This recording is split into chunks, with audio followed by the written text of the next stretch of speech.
So this is where I'm talking into this one? Yeah. I can stand up because I don't sit down enough. Really? Yeah. But let me. Because then I'll play, so then I'm all ready when I, you know what I Stick mean? this. Yes, right. But holding She's, is sort of Your job like you hate is you could do the Right. you could do dramatic things. If I She want set out to. to be an If you want to. impressionist, and Either that's what one. she's doing.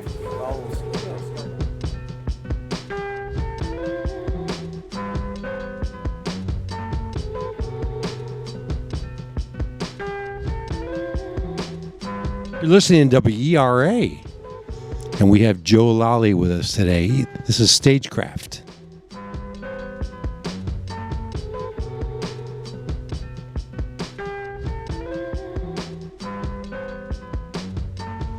We have other people other than Joe Lally.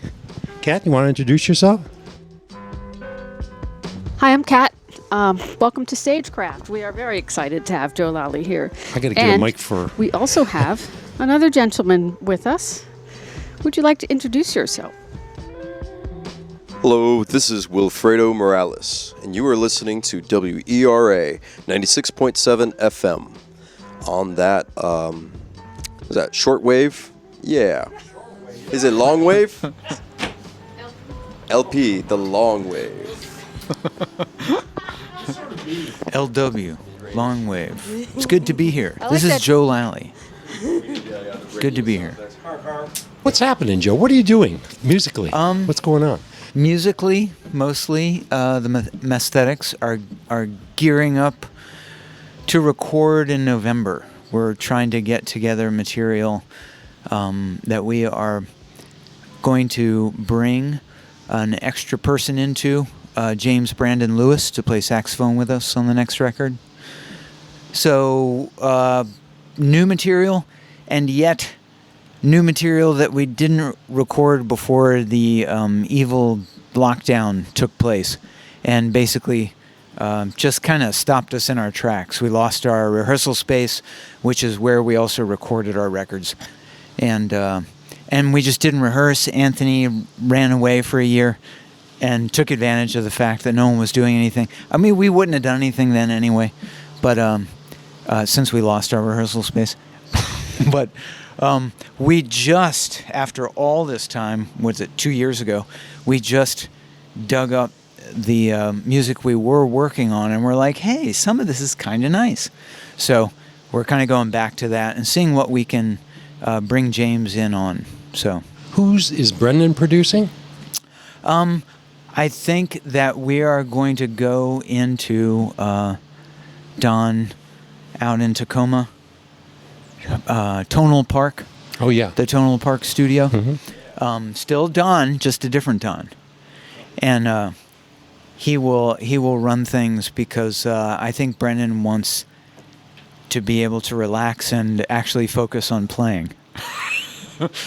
Dare we say we made him do too much? Yes, we possibly did. That guy relaxes too much. Yes. Well, it's hard. It's easy for me to go, you should record this because you can do it. But then he'd always have to make sure everything was cool, and then he'd have to run over and sit behind the drums. So it's not necessarily fair to do that to him. So anyway, That's good. And when he was engineering, did you guys use a count-in or any kind of click to run over there and? Probably just the tape was always rolling. Oh, okay. So okay. a lot of just maybe stick counting in to wake up the idea that, hey, there's a song coming on this tape that is constantly going. So yeah, there was a lot of constant running because we did that for our practices too, and some things that we used on record might have been when we were really writing the song. And then we'd say, hey, we probably can't do that again. And so then we would save that and make that the backing track for what we'd work on. But yeah, maybe those days are gone. That's okay. Yeah, it's okay. Times That's definitely change. okay. Yeah. So definitely not. You guys do not record to a click. Say that again? You don't record to a click. No. I think, it seems like that might have come up for a song. I honestly don't remember whether we ever kept with that idea. I think sometimes because Anthony wants to do, he has a lot of layering ideas, that may have come up, but man, I can't I can't commit to the idea that we stuck with that. Guitarists, am I right? Yeah, man. All those layers. All those strings. Yeah. Come on, what is this? A tiramisu? We'll see how that goes.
Sort inside problem solved so simply. High performance, clean lines, reliability, polymer, reinforced carbon fiber, ultimate tool of survival. Blunt force breaking can refuse. A gun is made to be used. A gun is made to be used. A gun is made to be used.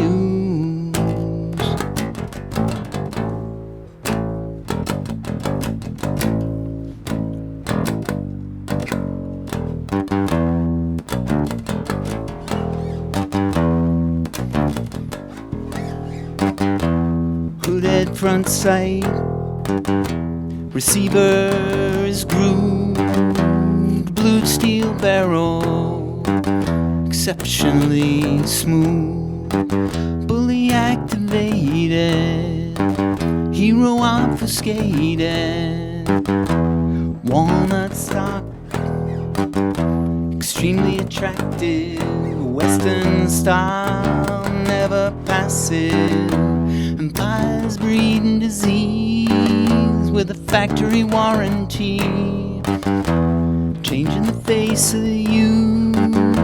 The gun is made to be used.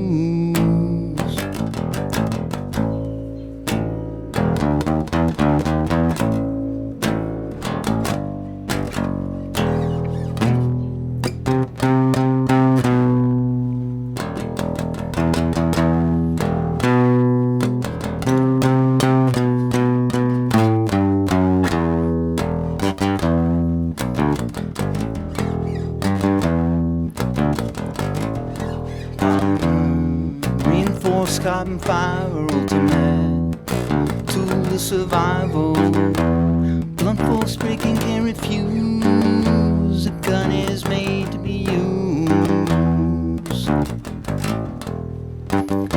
A gun is made to be used. All caught up in virtue and sin. All caught up in virtue and sin. All caught up.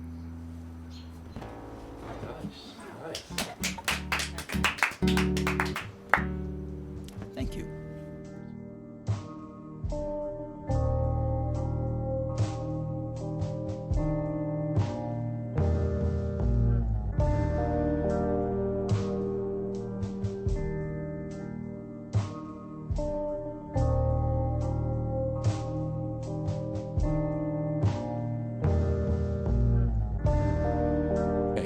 You're listening to WERA, and we have Joe Lally with us today. This is StageCraft.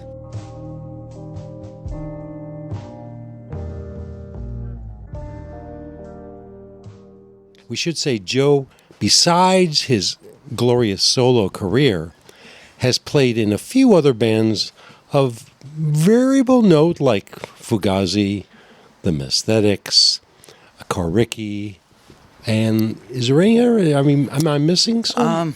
Not really. I think that probably covers the ones to be noted. Yeah. And their records are all available somewhere out there in the Ethernet. Yes. Yes. The luminiferous ether. That allows that these days, that you can do things and they can Yes. all be found there. You're on Spotify too? Probably. Spotify, I don't know. Bandcamp, whatever, all the others. Yes, you Can't can find remember. on streaming All services. the other ones that pay those big on royalties. streaming Fractions of a penny. services in your grocer's freezer. Yeah. Yeah, in your groceries. Right next to Bird's Eye. Yeah. Exactly. So I was curious, while you were living in Italy and playing with Italian players, did you write any songs with Italian lyrics in mind? My second solo record was on the cusp of moving over there. And that is probably as close as I got, but never writing in Italian, but really projecting, that I'm going to end up there. And sort of, I wrote a song called Via Nomentana, which is a big artery avenue that takes you kind of from the center to the neighborhood we lived in, Monte Sacro, in Rome, and that kind of thing. But when I was there, I think it was maybe too daunting for a language. You see, I didn't have real work when we were there, like a job 9 to 5. Yeah. And that's what would make you really get your language together. Sure, yeah. And Yeah, that was not happening. But I that was was a because musician. you had to have work papers, which were very hard to get, right? That Unless is you're a true. citizen. There's a bunch of underhanded things that could go on, believe it or not, in Italy. Oh, People doing underhanded things. things. But the main thing was just not, they didn't really need to hire a bass player. Yeah. So I was traveling a lot too. I was leaving. I went to Brazil and Japan and South, whatever, back to the U.S. to tour. So I was kind of like not there as as a person who would be speaking the language and learning to speak it better might be. Plus, the agreement in my family, the way my daughter has remained bilingual, is that her mother always spoke Italian and I always spoke in English. So that's It's very nice. it didn't work in my favor when I was there, because then people would catch me, talking to my daughter or whatever at school when I'm actually seeing people, not at a show, who the people at the show already know that I'm English speaking, so then they are taking advantage of my English speaking. Then if I'm with my daughter at school, there's people going, "Oh, you speak English," It's their chance to speak English, so. Oh, I see. Yeah, get some practice in. So, which is, an interesting thing where they speak possibly not so good English, and then I definitely speak not so good Italian, which leads to a very interesting conversation. Yeah, yeah. I only know Spanglish, and it's the same deal. Like I might as well have like 3 heads, like, if trying to get by, conversationally. Yeah. Yeah, it's confusing. Yeah, On it the can brain. be done though. I mean, Yes. you lived. How many years did you live there? We were there about 8 years. That's a long time. Yeah, it is a long time. So I could go and to the store and do things and Sure. go out and be able to talk to people. I would go on stage and try and talk to the audiences about music, and that was when you realize it's hard to talk about music in English. It's hard to just describe what it is you want to talk about. If you don't want to talk about anything surface, which I don't. When I'm playing music, I'm talking to the crowd. It's about being together and about what we love about music and what brings us together, and this thing that we actually can't get our hands on, but we are completely dedicated to and invested in. And so then you start talking about shit that is really not. Yeah, There. there's a lot of words that Really are kind of analogous, So Yeah. it's suddenly I'm like, yeah, let me just play the next song. So Yeah. It's got so you're not talking in literal terms at all. It's ideas and Yeah. connections. Not everyone everyone makes, even if they understand Yes. the words. And there's a got lot it. of like colloquialisms and terms like at the end of the day doesn't Yes. necessarily mean by tonight, like those kinds of things happen in English all the Yeah. time. Absolutely. I thought like in earlier visits before we moved there, I picked up, I found a shop that had used old compilations of comic books, like Marvel comics, and I thought, oh, comics will be good because there's like pictures and words, And then I remember I brought home a Silver Surfer one, and so I was home like reading a Silver Surfer, and I realized this dude is just flying around in space, like pondering on almost anything. This doesn't help at all. Like, so that's kind of what I felt like then when I was Yeah. on stage. It was kind of like, Yeah. I'm just Boy. out here in the universe. Well, the Mesthetics, or even Fugazi, there wasn't much stage banter, right? Well, it could be, Fugazi got fairly famous for blabbing. Well, yeah. Yeah. We won't mention names, but No, yeah, but Brendan and I didn't do a lot of talking. Right. It's true, but let's not. yeah, and Guy just minimal. mention names. Where does that leave? No, there's, those were good. There were good raps from Ian and Guy and Fugazi. So there was some of that going on. But, Yes. But no, in comparison, the Mesthetics don't say anything. Aesthetics don't do a lot of talking, partly because none of us want to. Anthony's not going to say a word. Yes. And then Brennan and I have to be the ones to like sort of introduce the night and Right. end good night the night. Is it just Anthony is modest? He's, I think public speaking is not a big thing for him. All right. Well, yeah. Okay. We'll Let's go just with put it that way. Yeah. It's right. not like second nature to him. Yeah. Yeah. Which It's and cool, And the worst thing in the world is to try to banter if you don't know how to say it or how to address a crowd, where everything comes off stilted and be sure to tip your waiter and all the other stuff. Right. Yeah. I try to avoid those things, but it's true. Once you're forced to talk, you do start feeling the need to tell stories. Yeah. And then suddenly you go into that whole, and it's like, we actually don't need all that, and that we're happy to play music. But sometimes people like stories. I know. They like the stories I know, about. it's true. It's hard. It's I think it's good when it's natural for a band to be able to do those things naturally. I can do that sometimes. Sometimes there's things to talk about, and sometimes what happens with the Mesthetics when we go on tour is the set turns into one gigantic song because we start to understand how to do segues while Anthony sets up pedals for the next song. Yeah. Anthony, aside to the audience, Anthony uses a lot of pedals. Yes. The Yes. peddler. Well, yeah, there are a lot of effects because he's the only guitarist, and you and Brendan, of course, are holding down the rhythm part of it. So it's Yeah, as a bass player, I refuse a lot of pedals. All of them, in fact, at this point. Really? Occasionally at practice, Brendan will say, it'd be great if you had a lot of reverb on this one for that.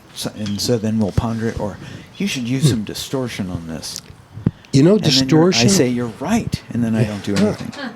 Distortion, though, you lose the bottom end. I guess that's my biggest gripe, is like, Anthony has such a wide array of sounds that he can deliver that I then go, I get to be the bass player, which is what I really like to do. I play the bass, Yeah. and I'm probably after sounding more like that upright instrument, and then you get to do that without all that stuff. And I don't like the competition idea that tends to take place when a bass player steps on a pedal that doesn't lose his low end and therefore means that he is now louder and stronger than the guitar player. I've seen some But guitar bands- players do that all the time. That's their job. I don't know. Brevity, Yeah, It is. It's a balance that has to be achieved by any band. They have to work that out so people aren't getting knocked over by these Yeah. pedals. Yeah, and there's sure a lot. Wow. It's tap dancing, man, too. They came into style pedals. Mm-hmm. Now they're everywhere. Yeah. Do you Like still roaches. do you still play solo shows here, Joe? I just haven't in so long. Yeah. It's Because really... those songs they're great, really Well, nice. thank you. I really wanted to do like an open mic thing where I'm playing an acoustic bass and just standing there trying to make the songs work. And this was I actually thought this was the 20th of the month. And so I was like, oh my God, it's Monday. So I didn't really prepare as well as I should have, and et cetera, excuses. Yeah. But I've been wanting to do that because I feel like I have a different understanding since I started teaching, theory, for bass. I mean, that's the way I can talk about playing bass, because I honestly don't know how I do most of the things I do. I don't know how to talk about them technically because I didn't learn them from anyone. I learned them by doing. So it's kind of like I'd have to get Brendan in the room and go, what are we doing here? Wait a minute, isn't theory kind of technical? Well, I guess so. I just mean all those nuances on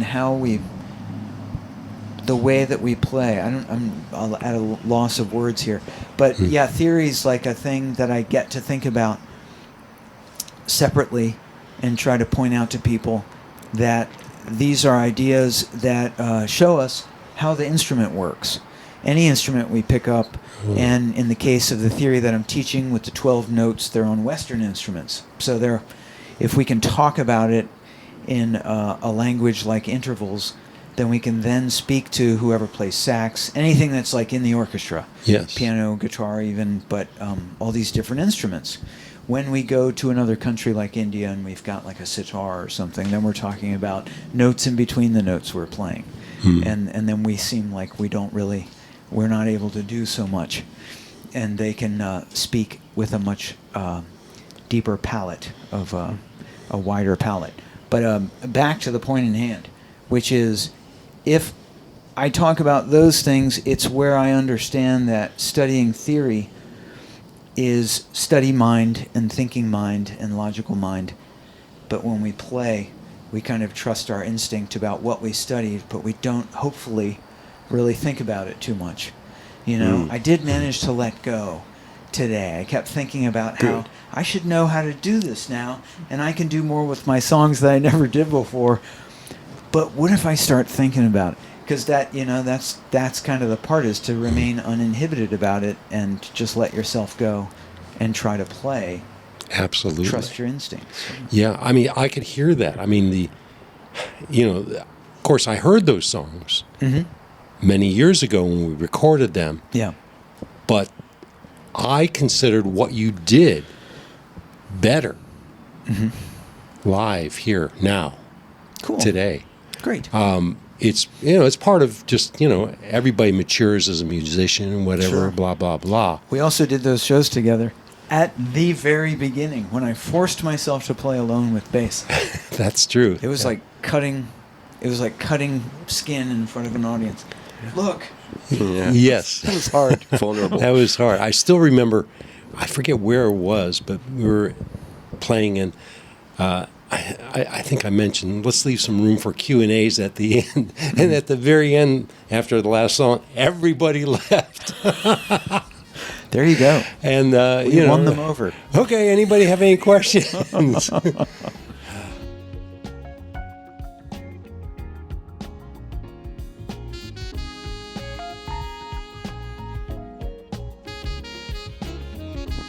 Hello, this is Wilfredo Morales, and you are listening to WERA 96.7 FM. On that, is that shortwave? Yeah. Is it long wave?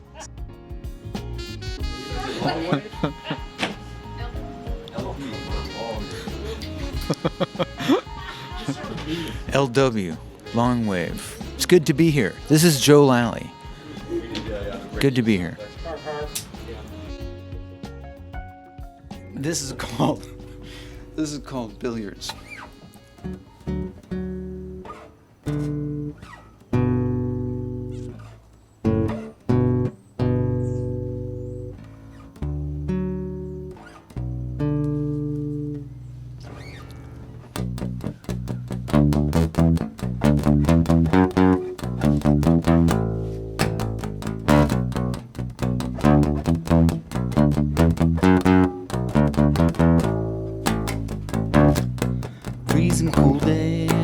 shattered my bones, scattered around signs I should go. Tracks from the pool hall and tracks from the bridge all led to the mall where nothing could give.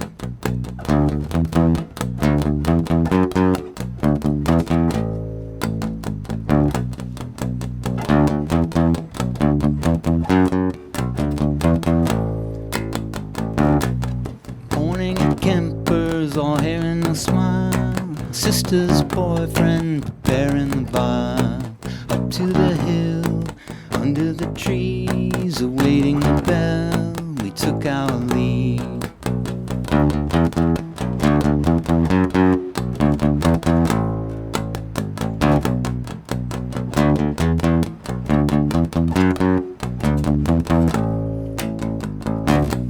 Standing like columns, no concept of time. Walk towards your name and get back in line. Head stuffed with cotton or oil and pearls. Calls from the pickup, think I'm a girl.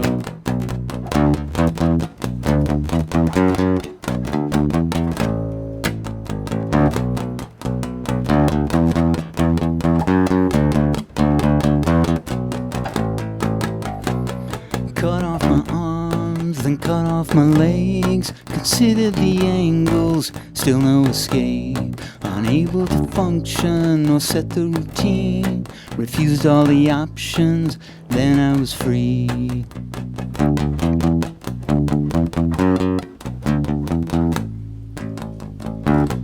Bouncing off the walls. Bouncing off the walls. Bouncing off the walls.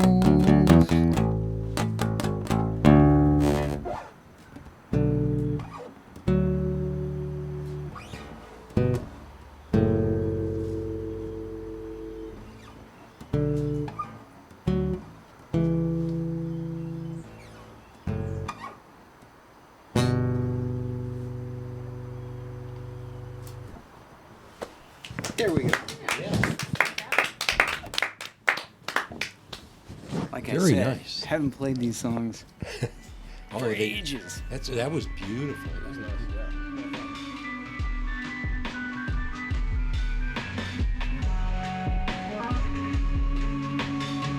I've been sitting down with Mr. Pirog, and he's so cool and just a positive homeboy. And lots of jokes. He's a good guy. There you and go. Fun to work with, I A imagine. lot to learn from that man. Yes. How did you guys connect? We hooked up. Really, Brendan brought us together.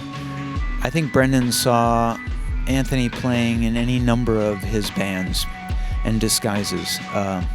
Playing with Janelle and Anthony, with his partner Janelle Lapine, and I think he might have even seen the surf band he was playing in. I'm not going to remember the names of these bands, but Anthony played in any number of things and projects, and get things that were one-offs that Brendan was just kind of going like, oh my God, that's that guy again, and now he's doing this. So I think by the time I came back, I moved back from Italy. I had shown playing some. I had Brennan listened to some stuff I had worked on in Italy, and then it made him think of Anthony, because I had a lot of improvising Italian friends that were enhancing my ideas, that were totally unfinished ideas. I didn't know what I was doing with it. I had sung on creativity, though. Yeah, I had sung on everything, and I was kind of like, I don't know if I have any words that I'm going to stand by. I felt like I was writing the same songs again, So it was like maybe time to move on and try out some instrumental music. So I was doing that, and Brennan thought of Anthony, and as soon as we played together, I was kind of like, why are we doing my music? We've got this guy, and it just seemed to open a door to a whole other thing that we immediately got down with the next time we got together. Yeah, that's it's a testament to friendship and the people you surround yourself shaping, what you create or the person you continue to develop into. Yeah, Yeah, I've had some great friends, and they, crying in their shoulders, who share care and concern, and just you're right. The music reflects that. The people you're with.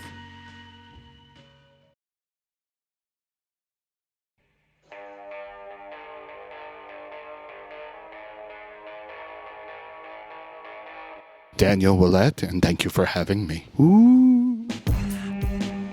I don't think Easter gets into Here's a joke for you. Easter's frightening. Are you telling me this guy came back from the dead? My God! He's out of the tomb. This is StageCraft. My name is Alex. And my name is Don. And we are joined by Daniel Ouellette, and thank you for having me. This is called Lustrous. Fell asleep. I fell asleep. 100 years passed by. Whilst I sleep, I walked away. I walked away. 100 miles passed by. Whilst I walked away.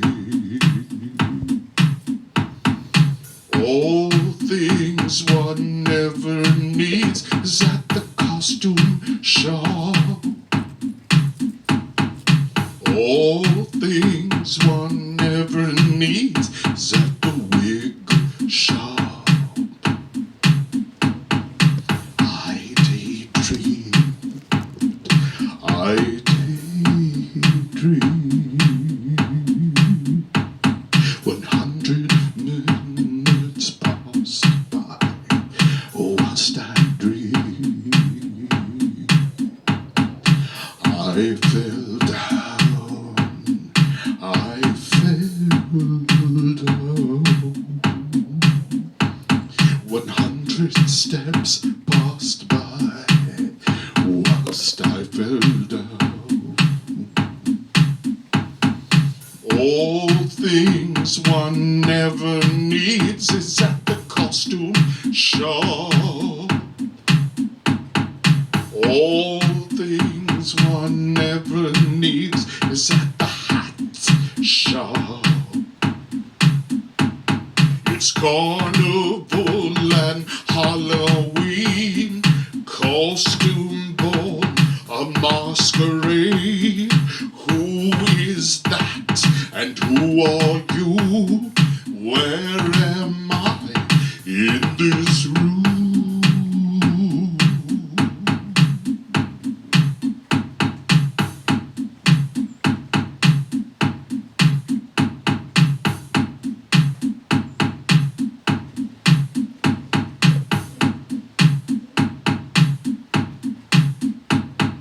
I fell asleep.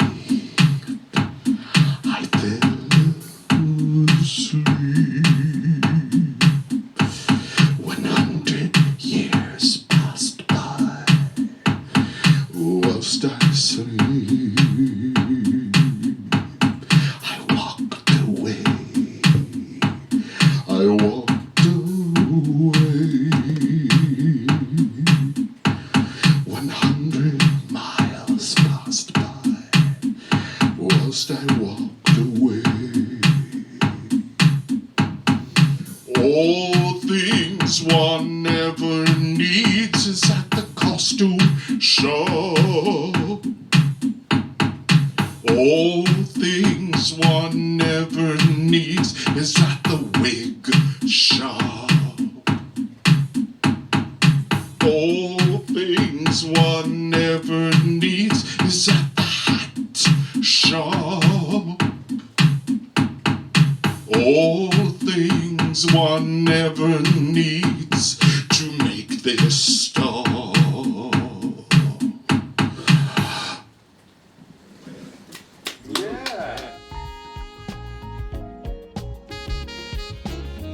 This is StageCraft. My name is Alex.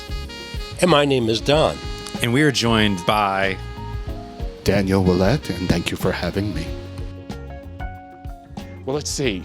And I've worked with people who don't end up on the album. I've written songs that don't end up, or I hear them from 10, 15, 20 years ago, and I go, why was that? What was I thinking? And it has nothing to do with it's like the song I wrote. I'm talking about things I've done that I'm like, oh, I don't want to sing that song anymore. Even if you want to hear it.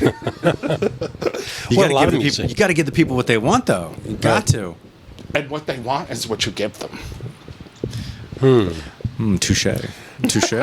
Yes, but you just said you curate your music very carefully. Very carefully. So I give them just what they needed. Yeah. There you go. I still remember when Seinfeld was ending the show Seinfeld, and they were interviewing Jerry Seinfeld, and he was talking about how the audience was like a child, and you couldn't give the child what it wants all the time because then you spoil the child. And of course there's some amount of truth to that, Sure. But it was just dripping with condescending tone that it was hard to see. I was like, of course you don't want to. Your show has a laugh track, asshole. Yeah. Okay, good. Yeah, because there's ways to be charming about that, and then there's just a meanness too. Yeah. Well, there's a science to everything. Sure. And when you drill down into the science of songwriting, are there people who are magicians who can write hit songs? Yes, there are. Paul Simon is a great example, right? But if you take away the romantic nature of it, it's not quite the same to talk about, right? If you say that it's a scientific method, it's different than saying that it's magic. True. When they're both nearly indistinguishable from each other if they're used in the right way. We're talking about music theory versus like just knowing. Yeah, I see that. Yeah. I see, intermingled a whole lot. Just, you can't get away from having the factual science there and the magic or the artistry of it. I guess. I guess that's artistry. Taking what those little facts, and putting them together into a song like that. That's artistry. That's creativity. And then going even further, performing that song. Not only have you put it all together, but you are going to place it in front of people, almost like an object, almost like I have a ball here. Look at that! Isn't this strange? It's just wow. It is wild. I love to see what, even if somebody's genre isn't one that I run to, I love to see people perform to see what they're going to do. Yes. And especially loved ones, we are so fortunate to meet so many different people. I've been to shows where people have played music I don't really, like genres I don't really listen to, but the show was great, and they did a great job, and it was a fun time, and I even bought their album, and I'll listen to it, and and it spikes us up to go, oh, well, now I'm listening to something different that I didn't think I was going to listen to. But I also like that. Like, you know what? I want all songs to be on radio stations where you don't know what you're going to get next. A real what you don't know what you're going to get next, because they have like those Fred TV, and it's just like, you guys play the same 20 songs from 1970, 1980, 1990. Like, I want Marilyn Manson and Celine Dion to be on the same radio station together. Wow. Well, I think that that's what's interesting about commercial artistry in general, though, is that Celine Dion and Marilyn Manson have way more in common than anyone would ever think. They really do, actually. Right? Yeah, the hair. But it's the distribution method that's the commonality there. Because there's not that, and this is overstating it, but there were probably, at least if I had to guess, 25 bands that were similar to Marilyn Manson around the same time. Oh, yeah. As Marilyn Manson. Yeah. But Marilyn Manson had Interscope and Trent Reznor and the money of Tower Records, right, behind him, and said, like, well, we're going to push this shit out. One way or another, someone's buying these fucking records. Exactly. Well, do you remember there was that group who had were they called the Young Radicals? And at the end of the song, Yes. he makes Courtney this Love and quip. Marilyn Manson. Yeah, Yes. and it's just like, So that person is a very interesting person, very successful producer. I don't know his name off the top of my head. That song is exactly what you think it is. It was him realizing, okay, I'm going to try to cash in on this moment, this zeitgeist, and he figured out a way to do it. but it was very funny that what he pointed out was just like, well, yeah.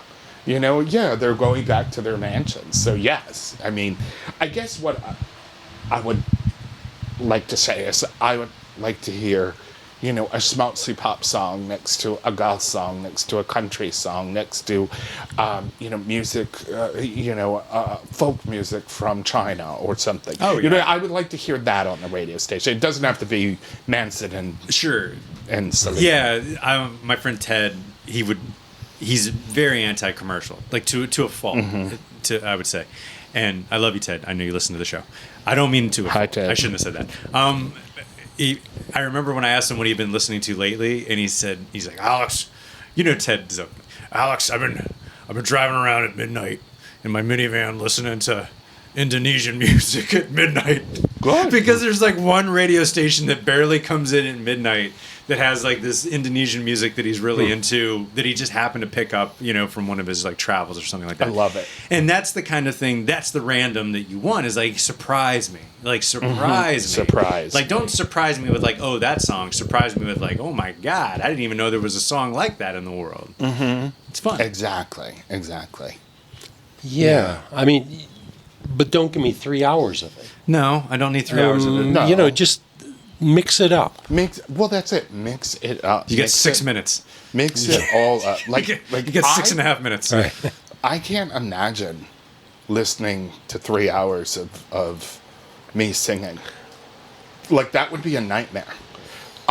So I would expect somebody to throw a song in a mix. But, singers always think that way. I think that they probably are much better than what they think of themselves. Oh, no, I'm good.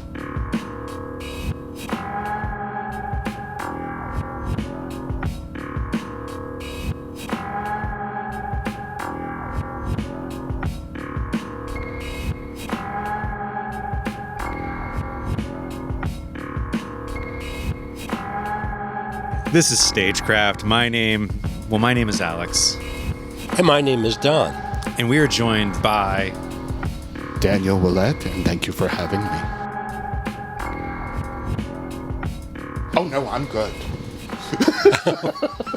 I bet. But not 3 hours good? Well, no. What I mean is, you might get tired of somebody's tone. You might get tired of somebody's inflection. You might get tired of something. I mean, is it possible to listen to one artist for 3 hours? Yeah, of course. I want you to buy all my albums. But, the thing is that I would understand where somebody's like, okay, I'm tired of listening to this. It does blow my mind sometimes when you hear about a concert, even people who have hits. Like their concert's like 2.5 hours. I'm like, who the shit listens to 2.5 hours of one band? Yeah. Actually, I did see somebody who did 2.5 hours, and it was amazing. Hit us. It was Cyndi Lauper. Oh! She was amazing. And what she did was she took us through all of her career, from when she started out playing songs that she played when she was 17, 18, to when she was in the band Blue Angel, to when she broke out in the 84, and to through the 80s, through the 90s, through the 2000s, because there's world, she has more than one album. Storied Everybody career, thinks that yeah, there's yeah. just not everybody, but it always reverts to 2 albums, which is She's So Unusual and True Colors, and she has so many more albums, and she's done so many things, and she's kept such good care of her voice. And she does those commercials for the eczema medication. She does. Very exciting. And Well, that's one of my drunk sing-alongs. Is usually about 3 beers in, it's 11:45 at night, and then I bring up on the Pandora Time After Time, sing that in tears. Great song. Yeah. Oh my Great God, song. it's the best ever. It's the best ever. go on YouTube and look at when she went on David Letterman and did lactose intolerance. Okay. I can't drink. What is it? I can't have ice cream. I can't drink goat's milk. Please, no cream in my cup. And blah blah blah. It's so funny because she just went on there and sang to the tune of "Time After Time" that she's lactose intolerant. It's That's pretty damn hilarious. funny, yeah. And, She is a treasure. Just an she absolute really treasure. is. I met her once, and it was a treat. I mean, it was like a meet and greet because I'm not, I don't think I could run someone down like, oh, I'm gonna wait after the show. It was more of a, we just went, shook her hand, got an autograph, and moved on. But she Well, was that's like really the best sweet. thing about those things is then you don't have to have the awkward, like, excuse me, just a Right. moment, please. Well, and I don't know how this sounds, but like, because I've now performed a lot, the idea of after the show, I totally get where somebody's like, oh, I'm going to go take a shower. I'm going to go lay down. I'm going to go eat a little snack. I'm going to go chat with my friend. You're on this high. Yeah. But then you have to keep performing for everybody out front. Right. And I understand where somebody might be like, thank you. You know what? You bought the ticket. You went to the show. I don't know how this sounds, but that's what you're owed. And so to hunt somebody down when they're done with the performance, especially, is like, and I can understand why somebody doesn't want to talk before a performance. Like, I've got to save my energy. And also they're getting ready, plugging things in. Exactly. There's lots to do. As is the end of the performance when someone comes up to you and says, "Oh, I loved it," but they keep on talking and keep on talking. I've got to get going here. I've got to get back. I have to get up early tomorrow and all that stuff. Right. I've got kids. I've got a dog. I got to wash my feet. Whatever it is they exactly. have to do. Yeah. That's quite a selection of things. Yeah. Kids, Change I got a my dog, I gotta oil. wash my feet. All right, I got to wrap this up because I actually do have I have a dog I have to go take care of. Oh, you have to go too, don't you? Yeah. I'm going to you- head back. Where are you performing? Well, nowhere at the moment. Oh, okay. I thought did you had a this gig. Saturday. No, I did have a gig this past Saturday. It's Halloween. We could probably just take you down to Georgetown and find you something. Yeah, maybe, an escape room. That's That's it. That's exactly where I'm going to start performing now. I do love the idea of an escape room with a shitty band. Yeah. And you can't get out, And and, you the can't get band out. just keeps going. Yeah, I love it. I And love they just it. all they play is like really shitty covers of. They do like Hey There Delilah, Halloween. Why even Dracula will be there? or the Monster Mash. Yeah, the Shags. But played out of the Shags. Oh, the Shags! You know about the Of Shags? course. My pal foot. You can't be in Baltimore and not know about the Shags. I imagine there's probably Shags cover bands running around there. But they were from New England. Well, I just meant because Baltimore is weird. Is all. Yeah. Because that was when I learned about the Shags. Was when I worked at Chuck Levin's. And the guitar guys were like, "You don't know about the Shags?" And I was like, "No, I don't know the Shags." Yeah. They're like, so they sent me the YouTube links, and then I watched, and I was like, "What the shit am I even looking at?" But then I found a Baltimore cover band that did the Shags. Oh, like, God, to of the course. T. That's so great. My pal foot. Halloween. I think Halloween's my favorite. Halloween. God, Halloween. it's so good. So good. Why even Dracula will be there.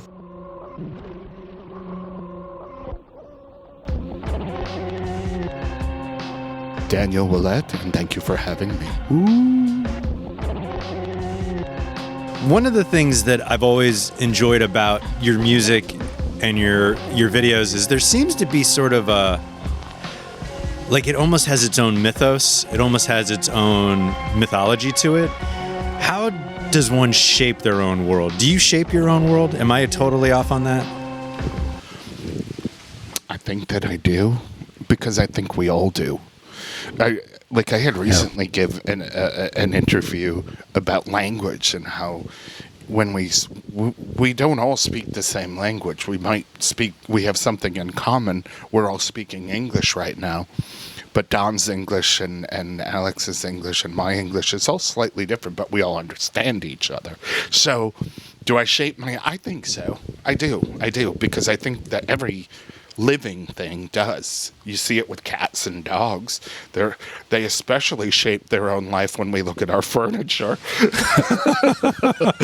I mean, it's funny. Like, you'll look at something they do and you're like, what are you doing? And people are exactly the same way. We're living animals, beings, sentient beings. So, no. I mean, I definitely would like to think that there's, a ghost behind every doorway, and something going on outside. Sometimes, even in the day, you could still see whatever it was scary. Sometimes the daytime's scarier than the night, if you ask me, especially when you see pastels. Oh, Pastels. yes, and flip-flops and Crocs. Nightmarish. I will agree. I try not to visit people, humans, before the hour of 11:30. I think that's polite. I try to avoid it until 4 o'clock, if possible, 3 or 4 o'clock, because the lighting is just so much better in the afternoon for everyone. Oh, I think so. I think so. I think it's, and I mean, unless you know that person is absolutely a morning person.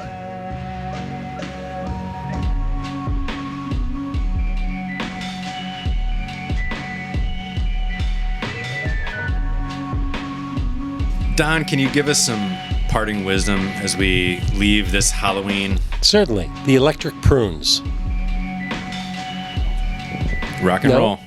Wonderful. I had too much to dream last night. I'm not familiar with this. Oh, really? Oh, Yeah. Google them. Electric Prunes. I had too much to dream last night. It's a very badly mixed album from the 60s. Uh-huh. But they put in big letters in the back of the album, you must listen to this record loud because, and this is not said on their album, because loud is the only way that'll make it actually come together. It was so badly mixed. Wonderful. So badly balanced. If there's any Electric Prunes listening, I don't know if they're still alive, but maybe. I'm going to have to go look them up. The Electric Prunes. The Electric Prunes. They're a psychedelic band. They keep you regular. Yeah. I had too much to dream last I night. had too much to drink. Is that too much wisdom? I've heard of the Electric Prunes. But I don't know the album that was mixed poorly. Je pense que c'est très parfait. Yeah. Okay. I have. What wisdom do you have, Daniel? Parting You should- wisdom? Yes. Parting wisdom. Parting. Oh my gosh. Isn't this funny? Usually my mouth is going a mile a minute. I was thinking about something you said earlier quickly, so I guess this is the parting wisdom, is that from Halloween until Valentine's Day is really just scary all the time. It is. Every holiday is scary. It I is. guess it's the blithe, the winter, and you were saying earlier about Christmas, so may your holidays be frightening. Sure, yeah. And there's horror movies Yeah, done on Krampus all that and- stuff. and Halloween, totally agree. Thanksgiving, Christmas, New Yeah. Year's. The Ghost of Christmas Past.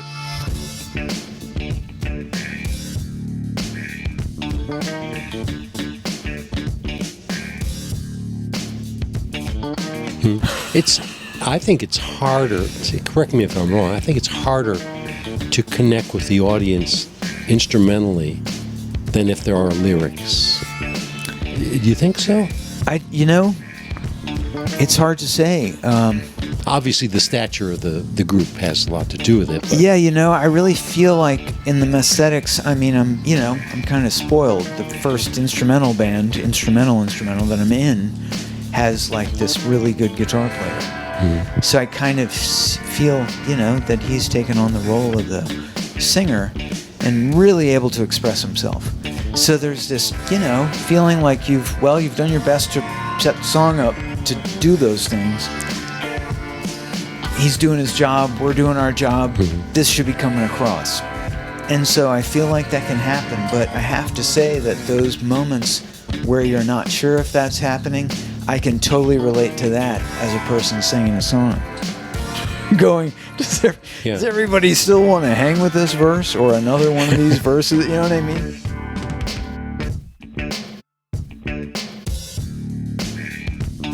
Or anything about that. Now, let's pivot this into stage performance. Because here's something that I think I know about you. The attitude of you're not going to leave this house hungry if you come to my party. I know from talking to you before and in conversations, you sort of have the same idea in terms of performance, leaving people satisfied. You're like, you're going to leave here knowing you saw a performance one way or another. Yeah. Right, whether you liked it or not. Right. Because you leaving upset is also kind of funny. Yeah. But I mean, not that I want to upset someone, just like, I mean, you're not going to please everybody. You can be the best virtuoso and somebody's going to be disappointed. So go and let us have a wonderful time.